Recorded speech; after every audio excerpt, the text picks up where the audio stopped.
I'm just trying to come up with some content, really. That's what I'm trying to do, because the 76ers are totally fucked. Dude, every day this channel is going to literally be hypotheticals for the next 7 months. Because the Sixers are fucked, bro. What am I supposed to say? You know what I mean? There's no way out. Somebody commented on my channel yesterday when I posted the clip talking about the Clippers. And he was like, bro, nobody gives a fuck about the Clippers.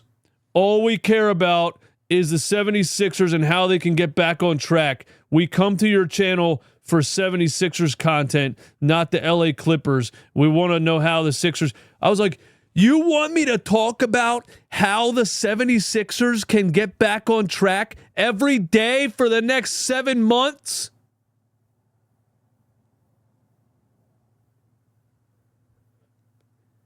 Here, let me save you the next 7 months. The 76ers are fucked. There. Saved you 7 months of listening to somebody tell you how the Sixers can get back on track. What do you want me to be? Some of you guys want me to be this one of these writers that they go into an office and they say, okay, I know the team is fucked, but I can't say that. I know the team is totally screwed, but I can't say that.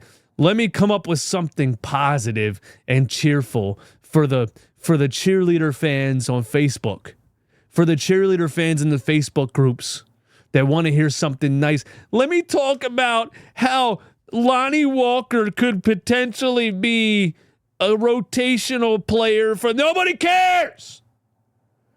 Nobody cares. The team is screwed, bro. Nobody cares if Lonnie Walker could potentially be a rotational. Nobody cares.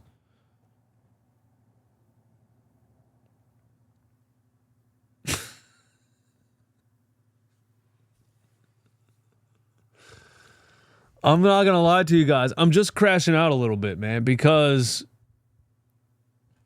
I have a long time to make content on this channel before the 76ers are actually playing meaningful basketball games again, and I can actually react to things that are happening. So I would like to thank you guys, by the way, before I get out of here, for those of you that have just continued to rock with me no matter what I'm talking about. You know, I just did a stream talking about Michael Malone getting fired. Like, yeah, I tied it into the Sixers kind of, but like, it just feels good. It feels good to know that I can talk about the NBA in general, and you guys will still come by and listen, you know? Because being stuck in this box of like, you have to only talk about the Sixers. We only come here to listen to you talk. Shut the fuck up. I say whatever I want. How about that? Click on it if you want to listen to it. Don't click on it if you don't want to. Simple. Boom. Eye-opening.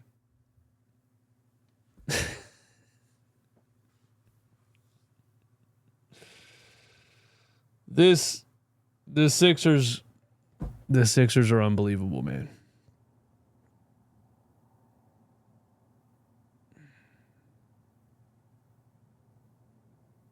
Firing Daryl Morey and Nick Nurse isn't even going to fix their issues.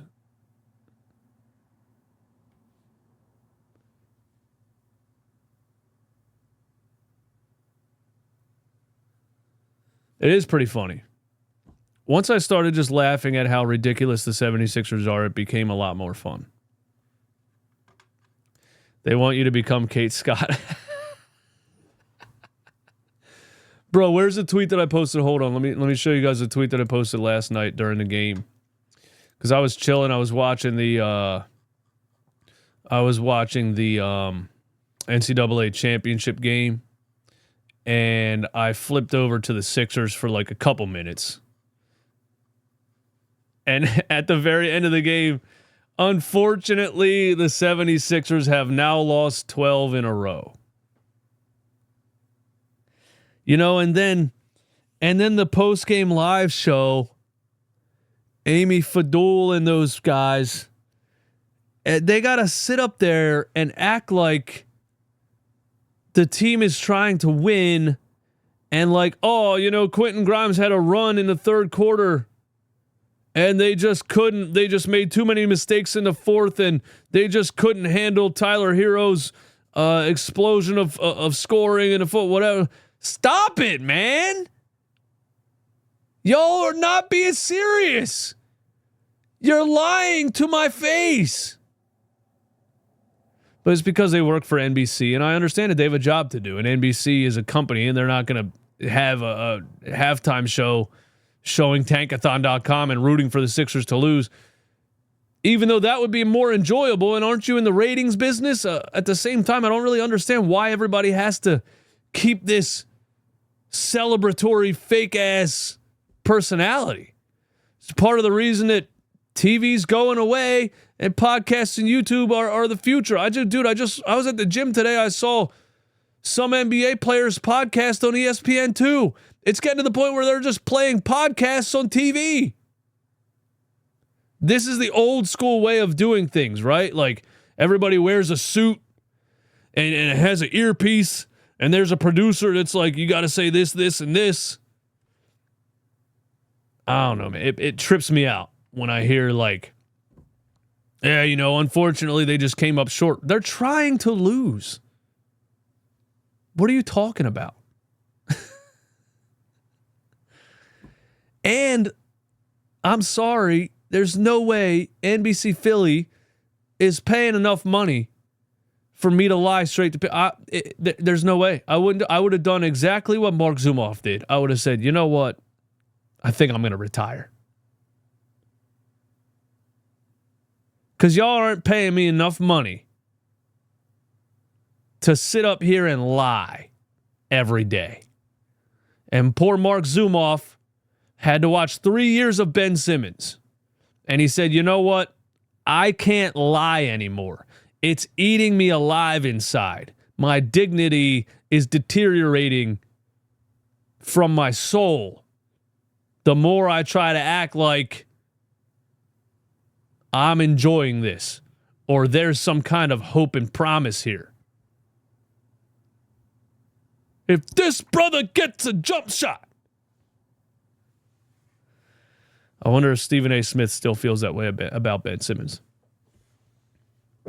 My camera froze and died. If this brother gets a jump shot. This brother is a jump shot away. A jump shot away. Yeah, I'm just rambling. Anyway, thank you guys for hanging out, man. I'll